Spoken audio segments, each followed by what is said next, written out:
Cerita ini hanya fiktif belaka apabila ada kesamaan nama, tempat kejadian, karakter.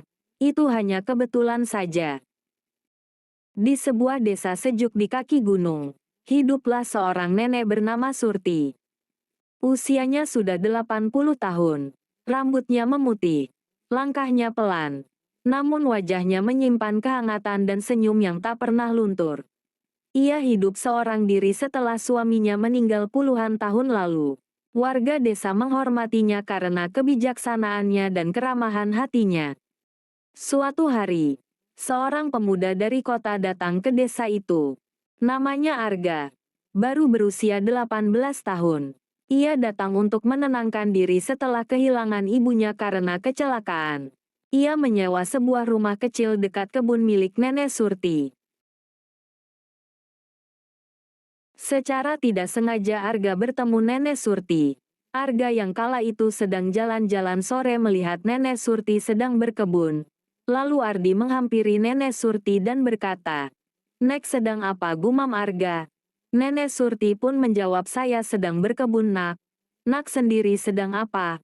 Arga menjawab, "Saya habis jalan-jalan sore nek melihat pemandangan alam." Seketika itu hati Arga tak karuan seperti ada gejolak yang membara setiap menatap nenek Surti. Ardi langsung salah tingkah.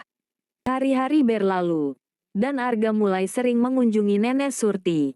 Mereka berbincang tentang kehidupan, alam, masa lalu, dan masa depan. Bagi Arga, Surti bukan hanya pengganti ibunya, ia adalah pelita di tengah kegelapan hidupnya. Sementara bagi Surti, Arga adalah kejutan terakhir dari hidup yang panjang dan sepi. Suatu sore, saat langit berwarna jingga, Arga berkata dengan mantap, "Nek, aku ingin menikahimu." Surti tertawa, mengira itu candaan. Tapi Arga tak bergeming. "Aku tahu ini gila. Tapi selama ini aku belum pernah merasa damai seperti bersamamu.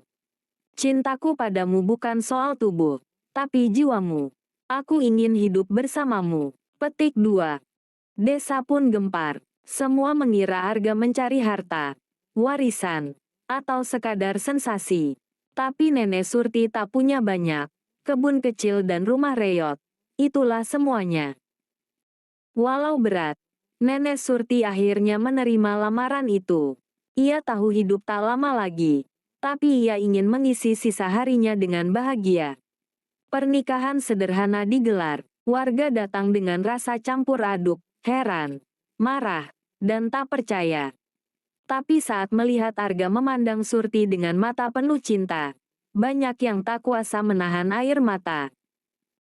Mereka hidup bersama dalam ketenangan, tanpa peduli kata orang. Arga merawat Surti dengan penuh kasih, dan Surti memberi Arga semua kebijaksanaan yang ia kumpulkan seumur hidup. 3 bulan setelah pernikahan, keanehan terjadi. Surti merasa mual, lelah, dan perutnya sedikit membesar. Ia mengira itu hanya sakit biasa. Tapi seorang dukun tua yang datang dari gunung, Temukus, sahabat almarhum suaminya, mengatakan sesuatu yang mengejutkan. "Surti, kau mengandung." Petik 2. Tak ada yang percaya. Dokter dari kota memeriksa dan keheranan. Tak ada penjelasan medis. Tapi janin di rahim Surti tumbuh dengan sehat. Desa membelah dua. Sebagian menganggap ini kutukan. Sebagian menganggap ini mukjizat. Tapi bagi Surti dan Arga, ini adalah anugerah.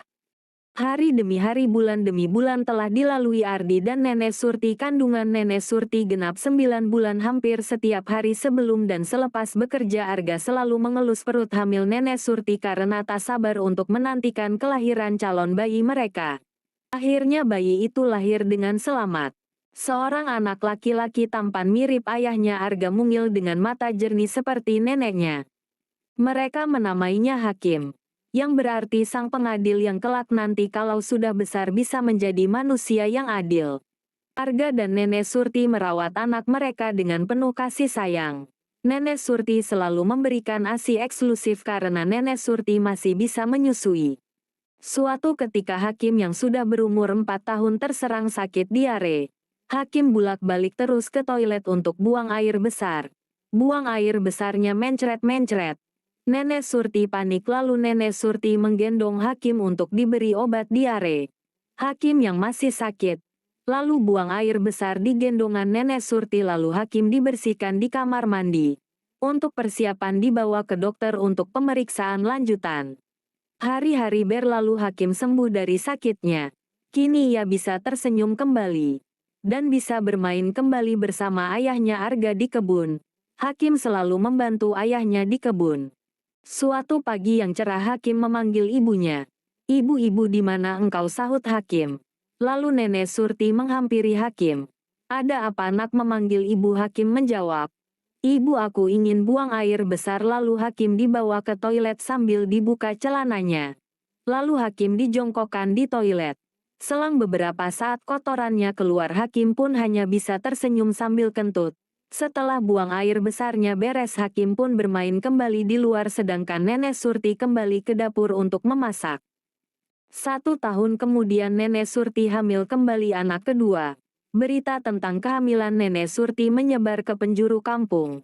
Ada warga yang tak percaya kalau Nenek Surti bisa hamil lagi. Masa Nenek Surti bisa hamil lagi? Bulan demi bulan telah dilalui Nenek Surti. Pas kandungannya menginjak bulan ke-9, Nenek Surti melahirkan anak kedua laki-laki kembali dan diberi nama Hari yang artinya waktu. Arga dan Nenek Surti hidup bahagia bersama kedua anaknya. Hakim dan Hari mereka telah melewati berbagai tantangan dan rintangan. Semenjak memiliki 2 anak Arga menjadi pengusaha kebun yang sukses. "Suamiku, terima kasih kau telah mau bersamaku. Mari kita besarkan anak kita bersama-sama. Kebahagiaan ini kita tularkan kepada anak-anak kita."